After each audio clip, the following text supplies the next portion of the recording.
di Cirebon itu ada salah satu ustadz mantan salafi yang sering ke Pekanbaru juga bilang, aneh nggak suka sama dia, nomor satu katanya. Aneh langsung ketawa, saya langsung ketawa. Waduh, sensitif sekali hari ini ya. Terlepas dari masalah itu, saya nggak ngikut ustadz itu, saya ikut hadis aja. Man ra'ani fil manam fasayarani yaqzatan. Hadis sahih. Siapa yang bermimpi bertemu aku akan melihat aku dalam keadaan jaga. Maka kalau benar antum dulu pernah mimpi ketemu Nabi, pasti sebelum wafat akan melihat Nabi dalam keadaan nyata. Namun gak usah cerita ke banyak orang, cerita kepada orang yang guru sekumpul Jesiden, aku Jesiden ziarah ke Madinah, maka dicium oleh Nabi Muhammad lintuhutku lututku. Lalu orang yang kada paham, kada percaya, wah dia harap guru kah harap Nabi kah, jadi mencium lintuhut. Bismillahirrahmanirrahim. Assalamualaikum warahmatullahi wabarakatuh.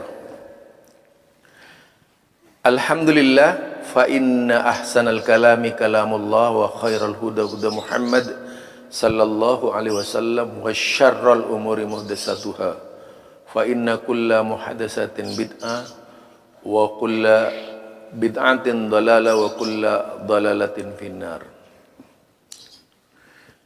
Kembali bersama saya Zulkarnain El-Maduri, bincang-bincang terkait dengan hamba-hamba Allah yang bermimpi Rasulullah. Wah, ini pada pingin semua mimpi Rasulullah sallallahu alaihi wasallam. Memang ada hadis sih. Jadi mimpinya begini. Hadis yang mendukung mimpi adalah sebagai berikut. Man ra'ani fil manam fasayarani fil yaqdah. Nah, itu hadis yaqdah ya. Jadi akhirnya hadis ini viral gitu. Siapa yang melihat aku dalam tidur seperti melihat aku ketika bangun. Kalau lanjutan hadisnya dikatakan itu bahwa setan itu tidak bisa menyerupai Nabi Muhammad sallallahu alaihi wasallam. Itu hadisnya. Yang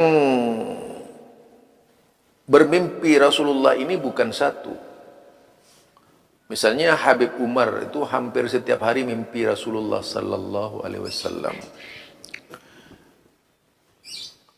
Habibnya para habib ya, itu bermimpi Rasulullah setiap hari gitu. Kemudian juga Dr. Rozi ngaku-ngaku mimpi Rasulullah sallallahu alaihi wasallam. Kemudian Kiai Sekumpul ngaku mimpi Rasulullah sallallahu alaihi wasallam. Bahkan Kiai Sekumpul ini paling berani ya, karena Rasulullah itu mencium lutut si kumpul. Waduh, ini luar biasa ini.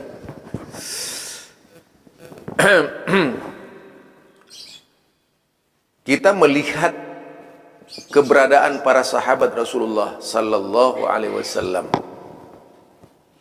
Kita melihat kehidupan mereka.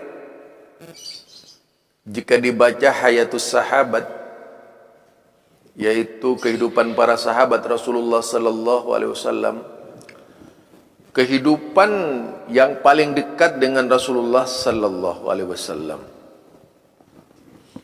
kehidupan yang paling lengket dengan Rasulullah, bahkan dengan masa Rasulullah, bahkan satu atap dengan Rasulullah sallallahu alaihi wasallam. Ketika Rasulullah sallallahu alaihi wasallam meninggal, tidak terdapat di kalangan sahabat itu berbicara mimpi. Bahkan yang paling unik adalah Ali bin Abi Thalib misalnya, Hasan, Husain, tidak pernah berbicara mimpi gitu ya. Tidak pernah berbicara mimpi kehidupan mereka itu. Mimpi tentang Rasulullah sallallahu alaihi wasallam. Mereka tidak pernah menyatakan kami bermimpi Rasulullah sallallahu alaihi wasallam. Apalagi kalau dikait-kaitkan dengan zaman sekarang ini, orang yang imannya tidak setaraf dengan sahabat gitu ya. Orang yang imannya jauh di bawah sahabat. Dari sisi kedekatan, dari sisi ketaatan kepada Rasulullah, dari sisi ketakwaan kepada Allah dan Rasulnya, itu tidak bisa ditandingi sahabat ini. Bahkan dalam sebuah hadis, seandainya kita ini menyedekahkan sebesar gunung Uhud sekalipun emas untuk disedekahkan, ya, menyedekahkan emas sebesar gunung Uhud sekalipun, maka kebaikan itu tidak akan menyamai para sahabat. Jadi kebaikan kita itu tidak akan menyamai para sahabat dalam tingkat apapun itu.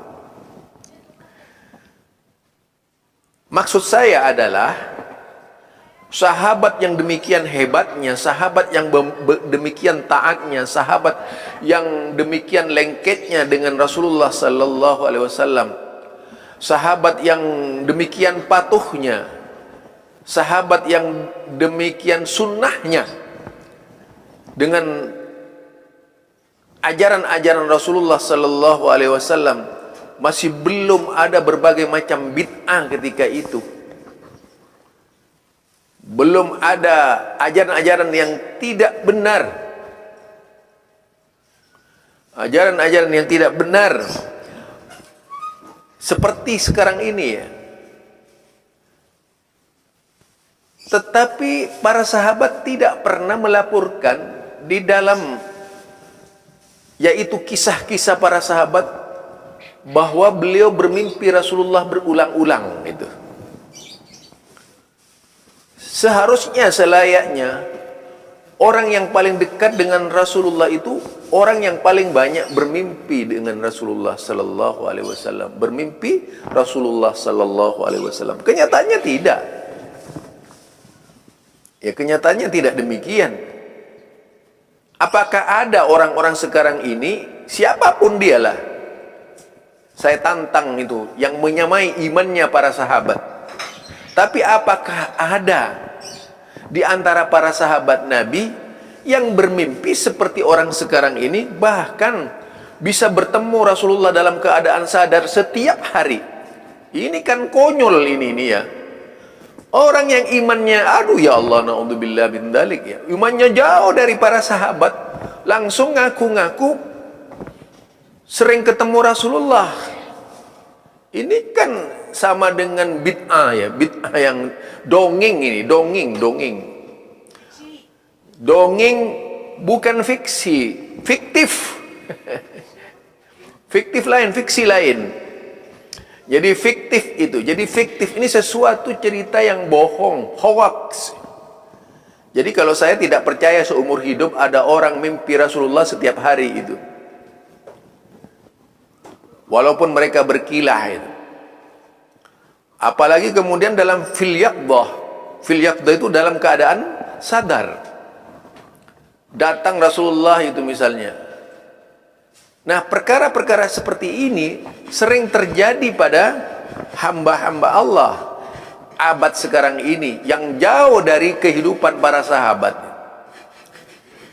Imam Syafi'i saja, Imam Ahmad saja, Imam Malik saja, Imam Abu Hanifah dan banyak para imam ketika itu yang benar-benar paham dengan ilmu itu tidak pernah kemudian bertemu Rasulullah sallallahu alaihi wasallam dalam keadaan sadar. Ini orang sekarang ngaku bertemu Rasulullah dengan dalam keadaan sadar, ini benar-benar mistik gitu ya, benar-benar mistik. Sesuatu yang penuh dengan kebohongan, kedustaan. Apalagi seperti guru Sikumpul itu, Sekumpul. Dia mengatakan Rasulullah mencium lututnya Sikumpul, dan ya Allah, naudzubillah min dzalik, ini. Aduh, orang awam saja itu bisa ketawa dengar cerita seperti itu. Kalau guru Sikumpul itu lututnya bisa dicium oleh Nabi Muhammad sallallahu alaihi wasallam. Jadi guru Sikumpul ini ngada-ngada gitu. Mau percaya bagaimana? Orang-orang hebat di zaman dahulu saja tidak seperti itu, tiba-tiba datang sekumpul, ngaku datang Rasulullah mencium lututnya. Aduh, apa-apaan itu? Ada lagi yang setiap hari, ada seperti siapa itu? Al-Haqqani itu. Al-Haqqani ini lebih parah lagi. Ini tokoh Toriko ya. Al-Haqqani ini lebih parah lagi. Bayangkan saudara, Al-Haqqani itu bisa bertemu Nabi, bukan nanggung, rapat dengan para Nabi setiap hari itu. 124.000 mengadakan rapat meeting itu. Entah itu meetingnya di mana, apa di hotel, nggak tahu saya itu. Itu meeting dia dengan para Nabi.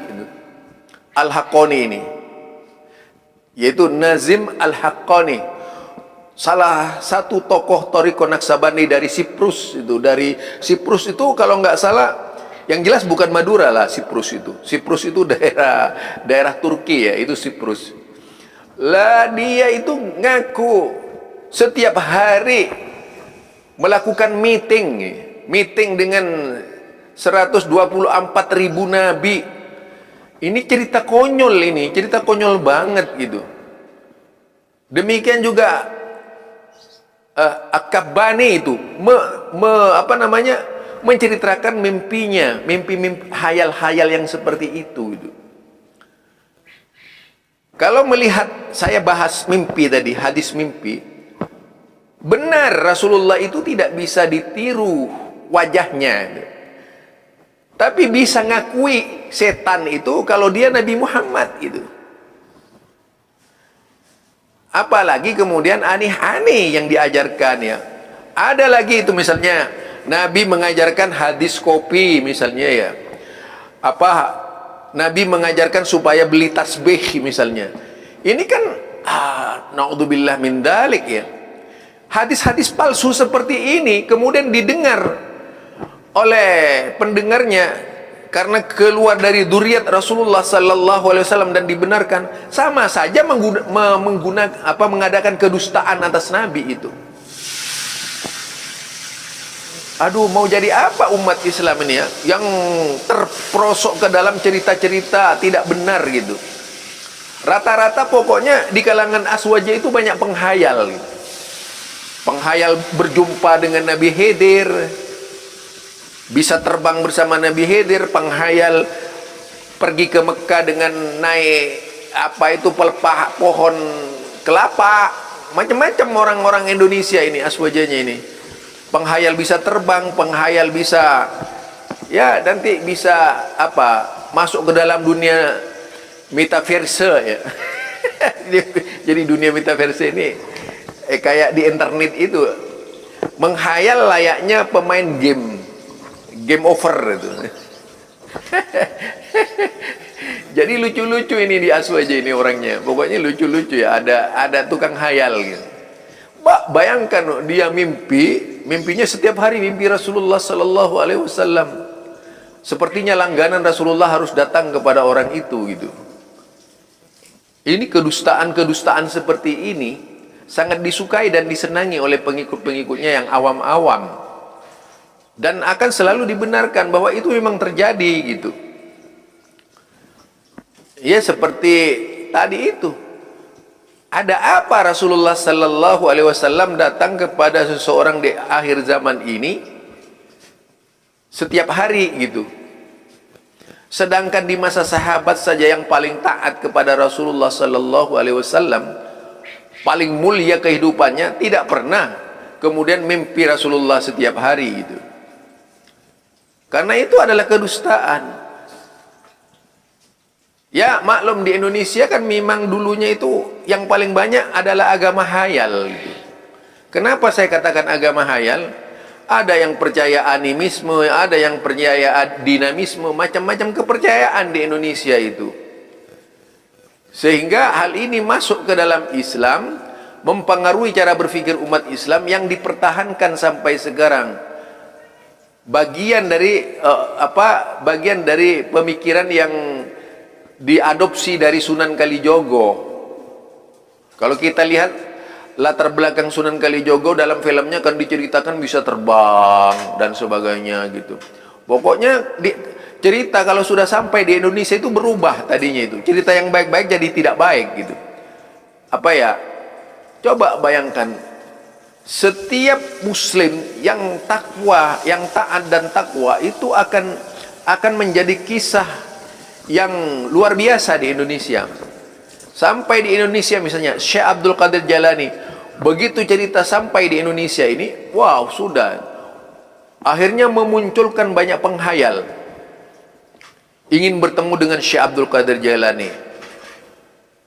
Begitu diceritakan tentang Khidir, Nabi Khidir, lalu muncul daya hayalnya orang kita ini, menghayal untuk bertemu dengan Nabi Khidir dan sebagainya. Ya ini saya ketahui ini, oh kalau orang ngejar, saya ketemu. Akhirnya tidak sedikit dari kalangan tokoh-tokoh umat yang berbicara bertemu dengan Nabi. Menjadi modal harian, yaitu menceritakan tentang kelebihan-kelebihannya kepada orang, agar orang meyakini bahwa saya ini adalah orang yang paling banyak didatangi oleh Rasulullah Sallallahu Alaihi Wasallam.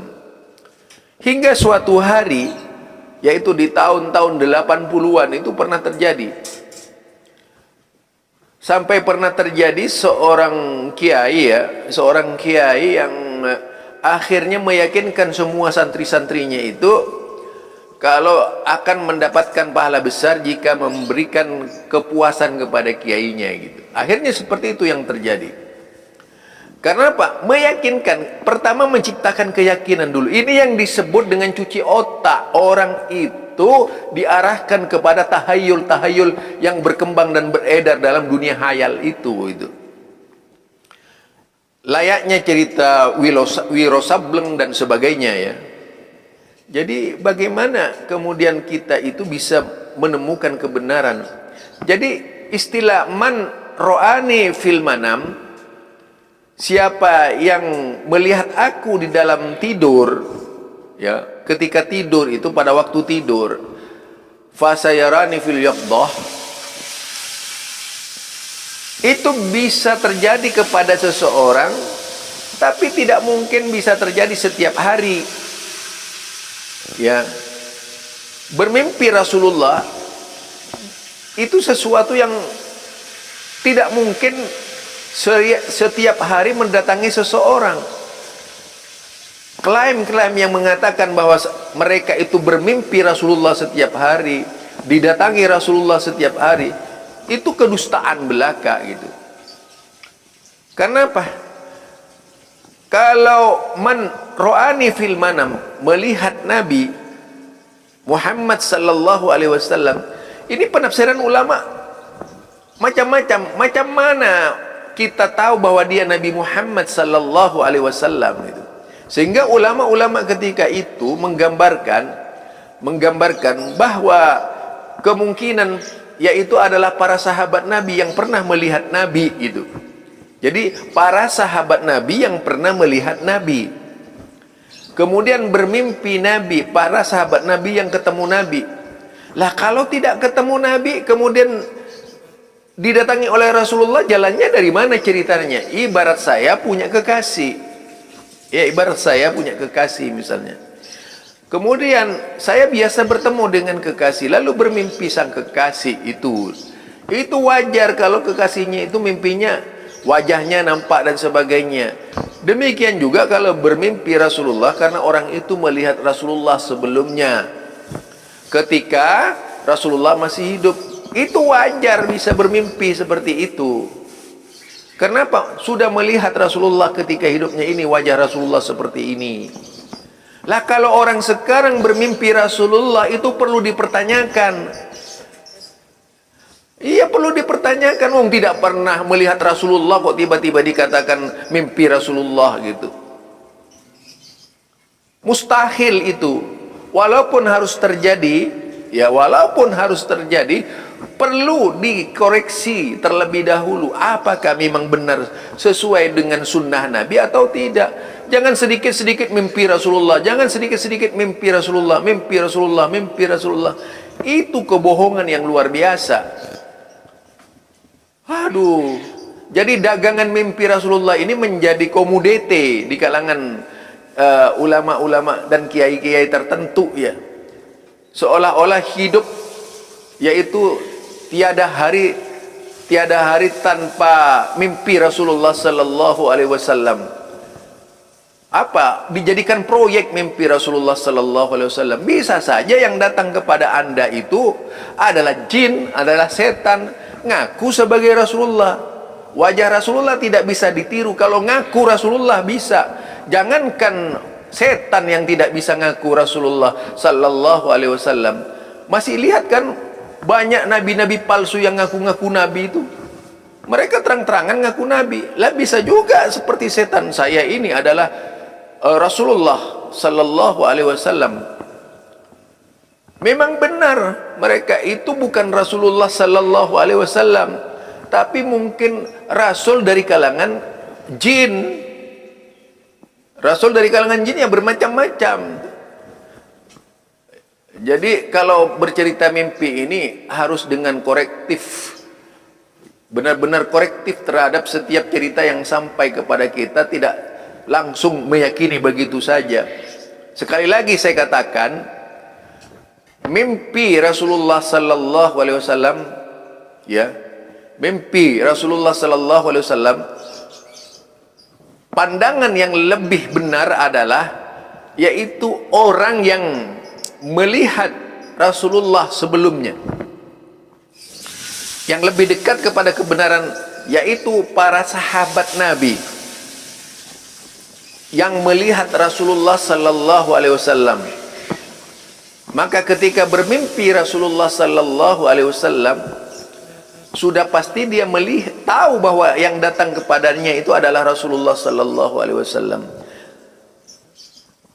Yang kedua, memang ada penafsiran melihat Rasulullah sallallahu alaihi wasallam ketika tidur bagi orang-orang sesudah para sahabat, yaitu kalangan tabi'in.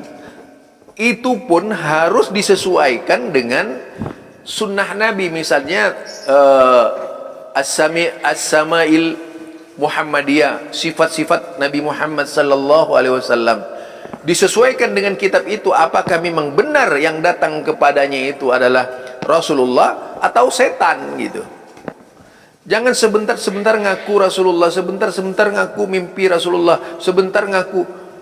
Yang paling teruk kata orang Malaysia ini, kalau setiap hari didatangi Rasulullah. Ada urusan apa Rasulullah sallallahu alaihi wasallam datang kepada Anda setiap hari itu? Ya Allah, ini barangkali dari saya ya.